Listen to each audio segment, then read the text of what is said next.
Welcome back to పద్దు express. మనకి బాగా నీరసంగా ఉందనుకోండి, అలాంటప్పుడు ఇలాగ ఒక నిమ్మకాయ పిండి వేసుకోండి. ఇలా నిమ్మకాయ పిండి వేసుకొని చూడండి. ఇప్పుడు కొందరు ఉపవాసాలు చేసి కూడా నీరసంగా ఉంటుంది, లేదంటే బయటికి వెళ్ళి రంగాలనే నీరసంగా ఉంటుంది, ఎక్కువ పని చేసి కూడా చాలా స్ట్రెయిన్ అయిపోయి కొంచెం తినటం లేట్ అయినప్పుడు కూడా నీరసం అనిపిస్తుంది కదా.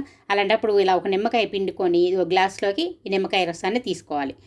తీసుకొని ఇప్పుడు దానిలోకి ఏం చేస్తున్నాను తెలుసా, ఒక 2 స్పూన్లు తేనె వేసుకోండి. నిమ్మకాయ తేనె తాగితే మీకు నిజంగా చాలా ఎనర్జీ వస్తుందండి. చక్కగా నీరసం అంతా తగ్గిపోతుంది. చూడండి, 2 స్పూన్లు వేసుకొని మీరు కావాలంటే నీళ్ళే పోసుకోవచ్చు, లేదంటే కొంచెం గోరెచ్చటి నీళ్ళు పోసుకోవచ్చు అనమాట. ఇవి పోసుకొని చక్కగా కలుపుకొని, నాకు నీళ్ళు కొంచెం ఎక్కువ వేడైపోయినాయి, గబక్కన ఎక్కువ వేడెక్కిపోయినాయి, కొంచెం గోరెచ్చగా పోసుకోండి చాలు. పోసుకొని బాగా కలుపుకొని ఇవి తాగేసేయండి. ఇంకంతే, నీరసం తగ్గిపోయి ఎనర్జీ వస్తుందండి. ఎలా ఉందండి? ఇది నచ్చితే లైక్ చేయండి. Bye.